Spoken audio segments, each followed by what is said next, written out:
Hey everyone, Kendrick here to talk about another indie game that I've been playing on KENDIES. That's my theme song. I played Inside for Halloween. It is a scary game. Not the scariest, but definitely scary. Let's take a look. Inside, released in 2016 by Playdead Studios, is a follow-up game to Limbo. Limbo I played immediately when it was released. I want to say 2010, 2011. One of my favorite games that year. I don't know why it took me so long to play Inside. It was recommended to me pretty much on a regular basis since it was released, and I could tell from the art design that it would be a game I loved. I think I just never had enough inertia or was in the mood to start playing this game, but I'm really glad that I did. In the game Inside, you play a small boy who is on the run, and one of this game's beauties is that the story is basically told to you ambiently, and you pick up on elements as you play the game. But even when you're finished, you don't have any idea what's going on. You just know that this is some terrifying scenario that you're running through. And as you go in traditional platformer fashion from left to right, you will find puzzles, find locked doors, find elevators that are turned off, and you will need to interact with the world in a manner that can progress the story, progress your character.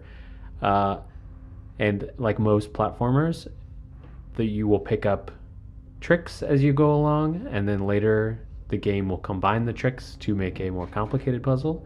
And it does this beautifully by never showing you a instruction manual, never giving you like a tutorial. You're just exploring, figuring out, and then moving on. The game is two-dimensional art, but you are interacting with some characters and items in the 3D space, even though you cannot control your character in that 3D space.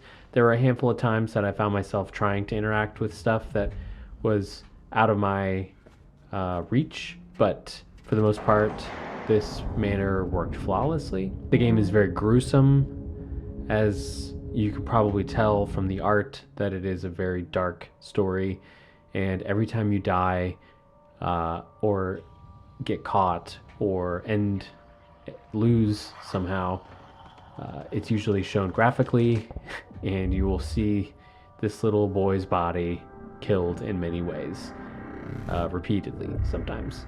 Uh, the level design has a lot of novel and very scary ideas as you traverse seamlessly from location to location.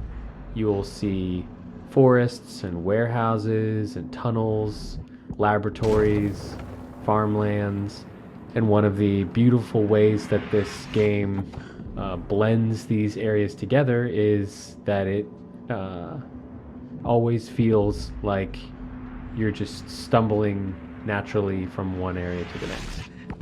The level design evokes a very visceral reaction in me. Some of these warehouses and laboratories, I can almost taste the metallic air that concrete and metal buildings tend to have. The sound design is beautiful. There's a lot of ambient noise that perfectly fits the setting they're creating. I'm really glad that I played this game, and I would recommend it to anyone who is looking for kind of a spooky, moody game to play. It took me about 6 hours to play to completion. There are a lot of achievements that I didn't accomplish according to my Steam overlay, and so that means that there are plenty of secrets, and it makes the replayability very easy to go back. Probably one of my favorite games I've played this year. Thanks for watching. Hope you enjoy and be safe.